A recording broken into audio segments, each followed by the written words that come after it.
অনির্বাণের জন্য ওর ঠিক করা পাত্রী যে একদমই অযোগ্য সেই জিনিসটা এবার রাইয়ের কান অবধি তোলার ব্যবস্থা করলো স্রোত। আপনাদের ভিডিওতে লাইক দিয়ে দেখতে থাকুন। স্রোত রাইয়ের কাছে গিয়ে বলতে থাকে যে কেন দিদিভাই তুই আমাকে একটা কথা বলতো, তুই কেন বিয়ের পিড়িতে বসার জন্য আপত্তি করছিস বলতো, যেখানে কিনা অনির দাদাভাই একের পর এক বিয়ের পিড়িতে বসার জন্য রাজি হয়ে গেছে। তুই জানিস, তুই হয়তো এখনো পর্যন্ত এই জিনিসটা জানিস না যে অনির দাদাভাই আবারও বিয়ের পিড়িতে বসতে চলেছে। সে নিজের যোগ্য পাত্রী খুঁজে পেয়েছে, কিন্তু যত সত্য পরিমাণে আমার কান অবধি এসে পৌঁছেছে একটা খবর যে অনির দাদাভাইয়ের জন্য এবার আন্টি যে পাত্রীটাকে ঠিক করেছে সে মোটেও অনির্বাণ দাদাভাইয়ের যোগ্য না, টোটালি একটা ফেক। ওই মেয়েটা যে পরিমাণে ভালো মানুষ দেখানোর চেষ্টা করছে সেটা ও আসল নয়, সে অন্য একটা রূপ ধারণ করে অনির্বাণ দাদাভাইকে বোকা বানানোর চেষ্টা করছে, ঠিক যেমনটা কিনা কোয়েল করেছিল।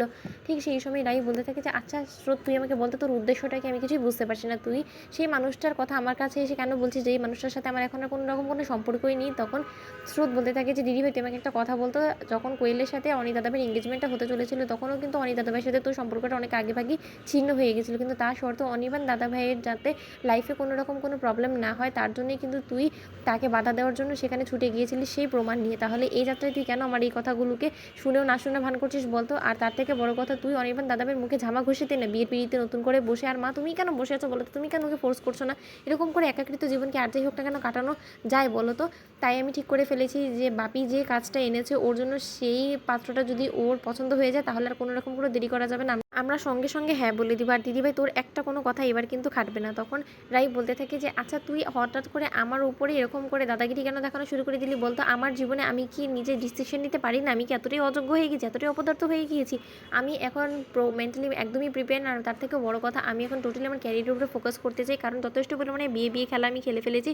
আর বিয়ে, ভালোবাসা, প্রেম এই কোনোটাই যে আমার জন্য যায় না সেটা আমি খুব ভালো করে বুঝতে পেরে গিয়েছি। তাই এই যাত্রায় আমি আর এসবের মধ্যে নেই, দোহাই লাগে আমাকে এবার মাফ করে দে তোরা। তখন এই কথা বলা মাত্র নীলু বলতে থাকে যে কেন রে দিদিভাই, এখনো পর্যন্ত তুই ঠিক অনি দাদাভাইকে নিজের জীবন থেকে ঝেড়ে ফেলতে পারিসনি তাই না, নাকি সূর্যকে ভুলতে পারিসনি?